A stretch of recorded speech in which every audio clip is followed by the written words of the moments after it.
Hai Sobat Film, untuk kesempatan kali ini aku akan mereview film yang berjudul Sang Pencerah dengan genre drama dan histori. Film ini bercerita tentang seorang kiai yang dikucilkan dari desanya karena dianggap memiliki ajaran yang berbeda dari tetua-tetua di sana. Tetapi dengan kesabaran dan ikhtiar, akhirnya beliau berhasil mendirikan organisasi yang mencerminkan kecintaan terhadap Islam. Bagaimana jatuh bangun beliau dalam menyebarkan ilmunya? Penasaran?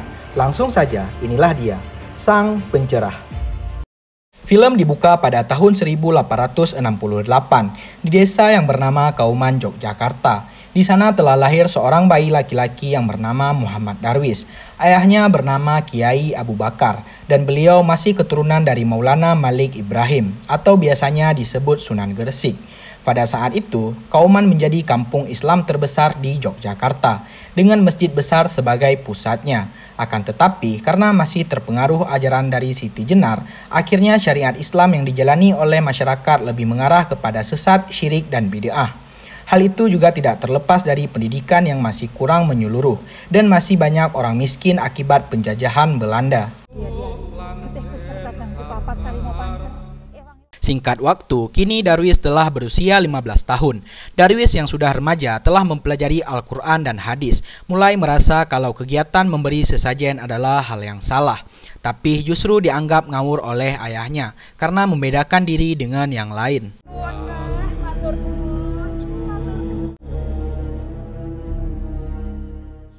Pada usianya yang 15 tahun, akhirnya Darwis memutuskan untuk pergi haji, sekaligus belajar Islam di Mekah dan di Madinah. Aku memenuhi panggilan-Mu, ya Allah.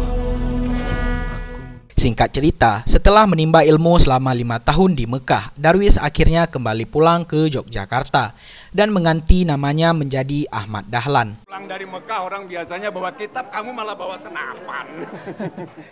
Akan tetapi, dia langsung mendapatkan teguran dari Kiai Lurah Nur karena membawa majalah Al-Manar yang diterbitkan oleh Jamaluddin Al-Ghafani dan Muhammad Abduh, seorang reformasi dari Mesir. Kiai Lurah Nur mempermasalahkan karena mereka berdua tinggal di Paris ketika menerbitkan majalah tersebut. Ahmad Dahlan kembali membantah karena dirasa majalah tersebut tidak berbahaya karena tujuannya membawa Islam sejalan dengan perkembangan zaman. Kira mereka itu sudah terpengaruh oleh kaum modernis dan juga kaum Yahudi. Yang mabrur, kapan menikah, Le? Ya toh? Dan tak lama kemudian, Ahmad Dahlan menikah dengan seorang perempuan yang bernama Siti Walidah, yaitu sepupunya sendiri, sekaligus adik dari Kiai Lurah Nur. Pada tahun 1896, ayahnya Ahmad Dahlan meninggal dunia dan sebelum kematiannya, Abu Bakar berpesan kepada Ahmad Dahlan untuk meneruskan amanah keluarga dan mengurus Langgar Kidul. Selain itu juga, Kiai Ahmad Dahlan dijadikan khotib di Masjid Besar Keraton Yogyakarta dan di hari pertamanya khotbah, Kiai Ahmad Dahlan langsung membuat perubahan dan menyuruh melaksanakan syariat sesuai ajaran Islam yang sesuai Al-Quran dan Sunnah Rasul, serta meninggalkan tradisi ataupun adat-adat kejawen yang selama ini sangat melekat. Karena perkataannya, dia malah mendapatkan sambutan kurang baik dari jamaah yang tidak setuju dengan perubahan. Sesungguhnya aku begitu dekat dengan makhlukku, ketip apalagi sesaji, tapi langsung kepada Allah. Setelah itu, terlihat murid di Langgar Kidul yang mulai berkurang, apalagi mendengarkan Kiai Ahmad Dahlan yang menyandungkan selawat dengan biola. Lalu seorang anak menanyakan pertanyaan tentang apa itu agama. Lantas Kiai Ahmad Dahlan memainkan biolanya dengan nada yang sangat indah dan mengatakan jikalau agama seperti musik, tentram, damai, dan cerah. Tetapi jikalau tidak dipelajari dengan benar, maka hasilnya akan menjadi buruk dan akan meresahkan sekitar. Lalu pada suatu hari, terlihat Kiai Ahmad Dahlan berada di Wonokromo dan beliau menyadari bahwa masjid di sana arah kiblatnya bukan ke Ka'bah, melainkan ke benua Afrika. Dikarenakan penasaran, kemudian Kiai mengunjungi daerah lainnya dan ternyata masjid-masjid di sana juga kiblatnya salah, termasuk masjid besar. Masjidnya diarahkan ke timur laut. Nah, ini disesuaikan dengan jalan ini. Oleh karena itu, Kiai mengumpulkan semua pengurus masjid besar untuk memusyawarahkan perbaikan arah kiblat. Akan tetapi, beliau malah mendapatkan cercaan dari para kiai senior yang tidak percaya dengan teori Kiai Ahmad Dahlan. Bahkan ketika Kiai Ahmad Dahlan menunjukkan peta dunia, mereka tetap menolaknya dan malah mengatakan bahwa peta itu dibuat oleh orang barat yang bermaksud untuk menyesatkan mereka. Sungguh bodoh dan awam sekali memang. Yang membuat kita yakin bahwa kiblat sampean itu benar. Jawa dan Mekah tidak lurus ke barat. Jadi tidak ada alasan kita mengarahkan kiblat kita ke arah barat, arah ke Afrika. Kelihatannya gambar itu bikinan orang kafir. Saya pernah melihatnya di kantor gubernur. Karena hal ini, setiap kali sholat di masjid besar, Kiai dan 4 muridnya selalu memiringkan arah kiblat. Dan pada malam harinya, terlihat beberapa pemuda membuat garis area kiblat di masjid besar. Hal itu pun membuat marah Kiai Penghulu dan menuduh 4 murid Kiai Ahmad Dahlan sebagai para pelakunya. Tapi ternyata keponakannya sendiri yang melakukan hal itu dan membetulkan arah kiblat karena percaya pada Kiai Ahmad Dahlan. Kalau memang yang melakukan itu murid-murid saya, diri akan bertindak. Yang melakukannya Pak D. Kemudian scene berfokus pada bulan Ramadan tahun 1890. Terlihat semakin banyak jamaah yang memilih untuk sholat tarawih di Langgar Kidul karena arah kiblatnya sudah diperbaiki. Karena hal tersebut, Kiai Penghulu Masjid Besar menjadi marah karena jamaah masjid besar menurun drastis. Dan kemudian Kiai Penghulu mengirim surat untuk menutup Langgar Kidul. Saya tidak bisa menutup langgar saya. Sampaikan maaf saya kepada Kiai Penghulu. Akan tetapi, surat itu lantas ditolak oleh Kiai Ahmad Dahlan. Akibat mendapatkan penolakan, Kiai Penghulu langsung mengerahkan warga desa dan pemuda dengan alasan harga diri Masjid Agung untuk kemudian merobohkan Langgar Kidul secara paksa dan mencap Ahmad Dahlan sebagai kiai kafir. Akan tetapi, upaya masyarakat desa mendapatkan perlawanan dari murid-murid Ahmad Dahlan yang sedang mengaji di Langgar Kidul.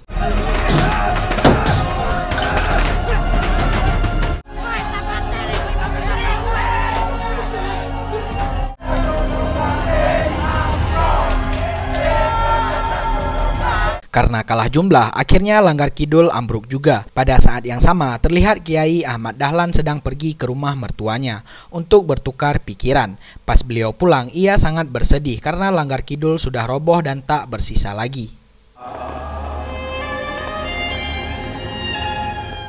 Keesokan harinya, Kiai Ahmad Dahlan berencana pindah ke kota lain. Akan tetapi, keputusan beliau dicegat oleh kakaknya yang menghampiri beliau ke dalam kereta keberangkatan. Dan kakaknya tersebut berjanji akan membangun kembali Langgar Kidul karena masih ada warga dan keluarga yang mendukungnya. Masih sangat menghargaimu.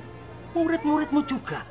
Akhirnya Kiai Ahmad Dahlan pun luluh dan karena bantuan dana dari keluarganya, akhirnya Langgar Kidul bisa berdiri lagi. Pada tahun 1903, Kiai Ahmad Dahlan pergi haji untuk kedua kalinya dan menetap di sana selama 2 tahun. Dan pada tahun 1907, Dr. Wahidin Sudirohosodo menggagas pembentukan Budi Utomo untuk melawan penjajahan Belanda. Hal itu sampai ke telinga Kiai, dan saat organisasi yang bertujuan untuk mencerdaskan kehidupan bangsa itu sudah terbentuk, Kiai pun mengunjungi Dr. Wahidin dan berniat bergabung di dalamnya. Mari Kiai, bergabung. Itu yang terpenting, Kang Mas.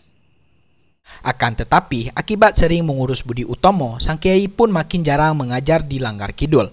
Dan akhirnya banyak anak-anak yang bolos ngaji karena tidak ingin diajarkan oleh Suja, murid Kiai Ahmad Dahlan. Sekarang Kiai berlangsung ingin mengajar di sekolah elit milik Belanda sebagai guru agama dan akidah akhlak yang berisikan anak-anak dari penjabat keraton dan pejabat Belanda. Padahal sebelumnya tidak ada bidang studi agama Islam. Akan tetapi dengan gaya dan cara mengajar Kiai yang santai, anak-anak di kelas itu malah menjadi senang dengan Kiai. Assalamualaikum warahmatullahi wabarakatuh.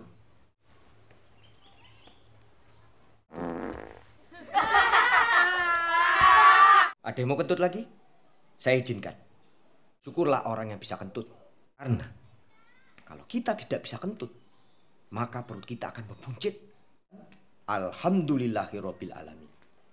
Namun sayangnya, atas keputusan itu, Kiai mendapatkan cercaan dari keluarganya yang menganggap itu adalah hal yang tidak seharusnya dilakukan, mengingat perbuatan Belanda dan perbedaan agama mereka di saat itu. Dan yang lebih sakitnya lagi, di saat itu beliau malah dianggap oleh penduduk desa Kauman sebagai kiai kafir.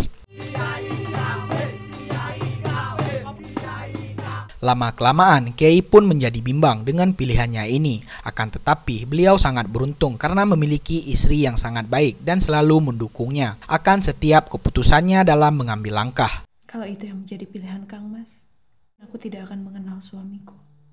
Setelah mendapatkan dukungan dari sang istri, sekarang Kiai berniat untuk membuatkan madrasah ibtidaiyah di rumahnya, agar anak-anak di desa Kauman bisa belajar layaknya seperti di sekolah elit. Akan tetapi, di zaman tersebut, penggunaan bangku dan meja masih diidentik dengan sekolah non-muslim. Murid-muridnya pun mengerjakannya sambil mengoceh dan mengira hal itu akan menjadikan mereka seperti kafir. Dan untuk mengisi madrasah, Kiai dan murid-muridnya mencari anak-anak di desa Kauman dan sekitarnya yang tidak bersekolah dan umumnya dari keluarga yang kurang mampu. Wesetan tenan dahlan. Mau diluruskan pikiran. Makan kita belajar biar jadi pinter. Pagar.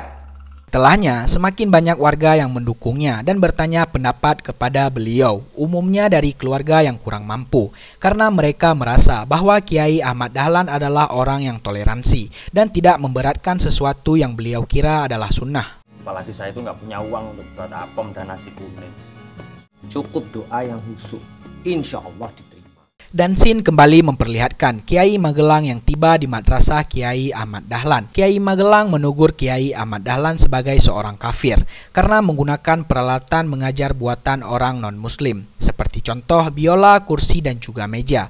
Akan tetapi, beliau menjawab dengan jawaban yang santai dan penuh logika oleh Kiai Ahmad Dahlan dengan menjawab bahwa Kiai Magelang datang ke sana juga menggunakan buatan orang kafir, yaitu kereta api. Seketika itu, Kiai Magelang langsung terdiam dan malu dan langsung beranjak pergi dari sana. Kalau Anda tahu mengapa Anda memakai peralatan-peralatan orang kafir? Ini semuanya dibuat oleh orang-orang kafir. Datang dari Magelang ke Kauman ini naik apa? Jalan kaki? Ya naik kereta.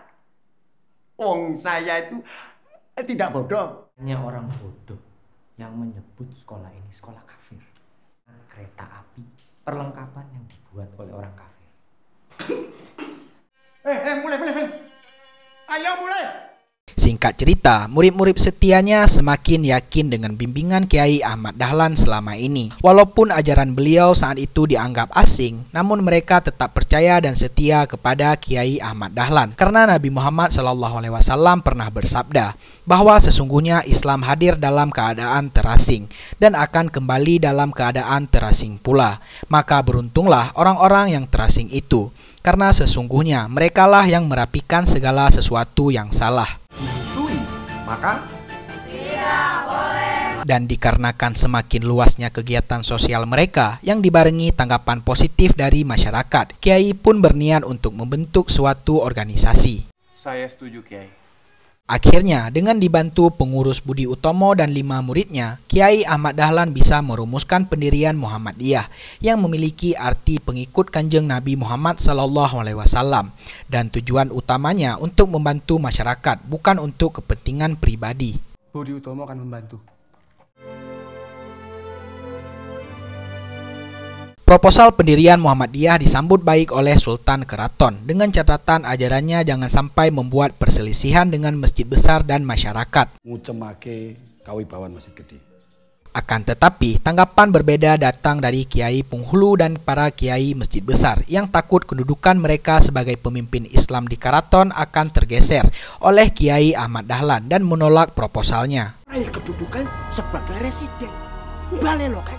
Akibat hal itu, kerusuhan kembali terjadi, terutama di desa Kauman yang ditinggali oleh Kiai Ahmad Dahlan. Para pemuda ini ingin menghalangi dalam berdirinya Muhammadiyah, sampai-sampai murid Kiai Ahmad Dahlan diteror oleh penduduk desa dan keluarga mereka sendiri. Di hadapi penghulu. Kudunya tadi bocah Lalu kita diperlihatkan Kiai Lurah datang untuk meyakinkan Kiai Ahmad Dahlan agar memikirkan kembali rencana itu demi keutuhan keluarga mereka dan tidak terulang lagi tragedi sebelumnya. Tapi bagi Kiai Ahmad Dahlan, bukan dialah yang mengorbankan keluarga. Malahan dia selalu menghormati perbedaan pendapat orang lain dan juga tidak pernah mempermasalahkannya. Melihat tekad kuat Ahmad Dahlan, Kiai Lurah pun berharap semoga apa yang dilakukan adik iparnya itu adalah hal yang benar dan memberitahukan kalau dia tidak pernah membenci Kiai Ahmad Dahlan. Jangan kamu berpikir kalau saya ini membenci kamu. Kemudian saat Kiai Ahmad Dahlan sedang mengajar ngaji, seorang bapak datang menjemput anaknya dengan marah-marah karena dia tidak suka kalau anaknya diajarkan oleh Kiai. Padahal anak tersebut sangat ingin mengaji di Langgar Kidul milik Kiai Ahmad Dahlan. Aku mau ngaji di sini saja. Di tempat Mbah Munur, ayo. Pertikaian itu akhirnya sampai di telinga sang sultan dan beliau menyuruh ajudannya untuk menghampiri Kiai Penghulu dan setelah dijelaskan bahwasanya proposal organisasi Muhammadiyah bukanlah berniat untuk memimpin keislaman keraton di Yogyakarta, apalagi merebut posisi para Kiai Penghulu. Barulah Kiai Penghulu tersadar bahwasanya dia salah membaca. Mau jadi residen itu siapa?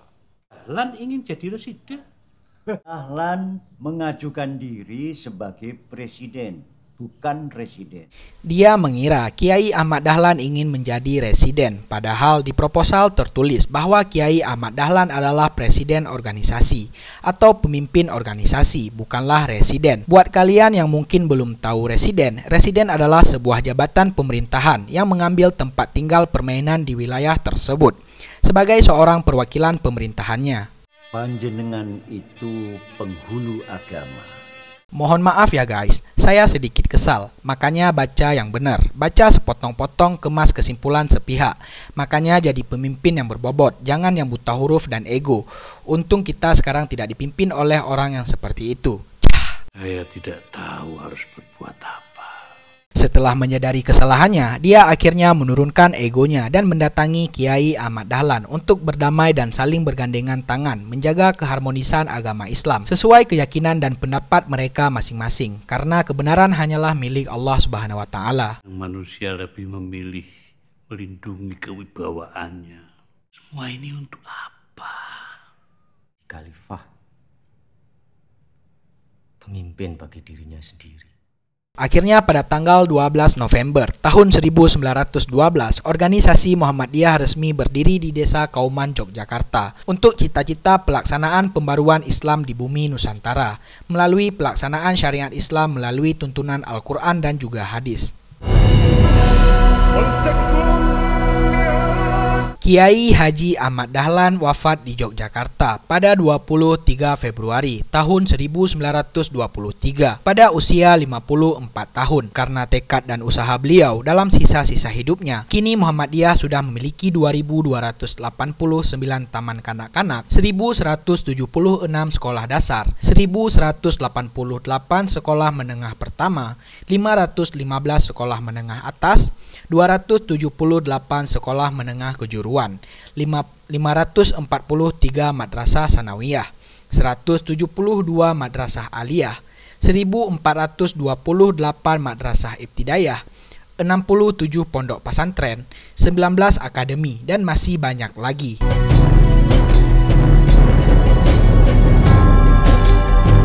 Dan film pun berakhir.